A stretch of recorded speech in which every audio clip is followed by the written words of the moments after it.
আজ আমি আম ছাড়াই বানিয়ে নিলাম আমের টক। গ্রাম বাংলার অতি পরিচিত খাবার এই ঢেঁড়স দিয়ে চিংড়ি মাছ দিয়ে টক, যেটা আমি এখন আম ছাড়াই বানিয়ে নিচ্ছি। তো ঢেঁড়সগুলোকে লম্বা লম্বা করে কেটে চিংড়ি মাছটাও ভেজে রেখেছিলাম।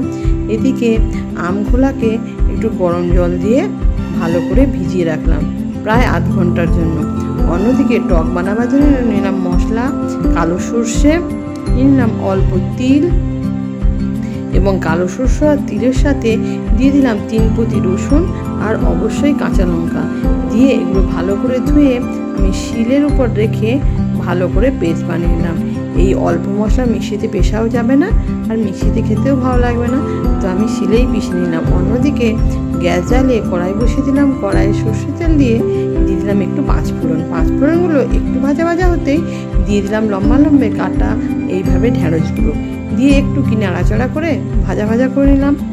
যখন দেখলাম প্রায় একটু ভাজা ভাজা হয়ে চলে এসেছে, একে একে অ্যাড করে দিলাম নুন, হলুদ গুঁড়ো, লঙ্কা গুঁড়ো।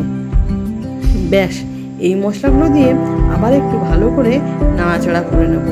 এইরকমভাবে নাড়াচাড়া করতে করতে আগে থেকে ভেজে রাখা চিংড়ি মাছগুলোও এই সময় দিয়ে দিলাম।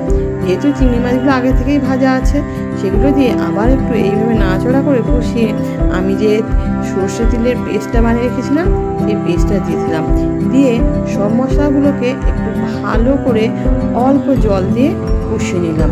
তারপরে টকের জন্য জল দিয়ে দিলাম। দিয়ে এইভাবে দেখলাম ঢেঁড়সটা যখন একটু সিদ্ধ হয়ে চলে এসেছে, তখনই আগে থেকে যে আমগুলা ভিজিয়ে রেখেছিলাম সেইটা দিয়ে দিলাম। দিয়ে আপনারা প্রয়োজন মতো জল দিয়ে দেবেন, আমি আমার প্রয়োজন মতো জল দিয়ে টক দিয়ে দিলাম। তারপর গরম গরম ভাতের সাথে বানিয়ে নিলাম এই ঢেঁড়স চিংড়ি মাছের টক, যেটা গ্রাম বাংলার মানুষ খেতে খুব পছন্দ করে।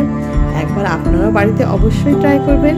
আর আমার ভিডিওটা ভালো লাগলে একটা লাইক আর চ্যানেলটাকে সাবস্ক্রাইব করে দেবেন।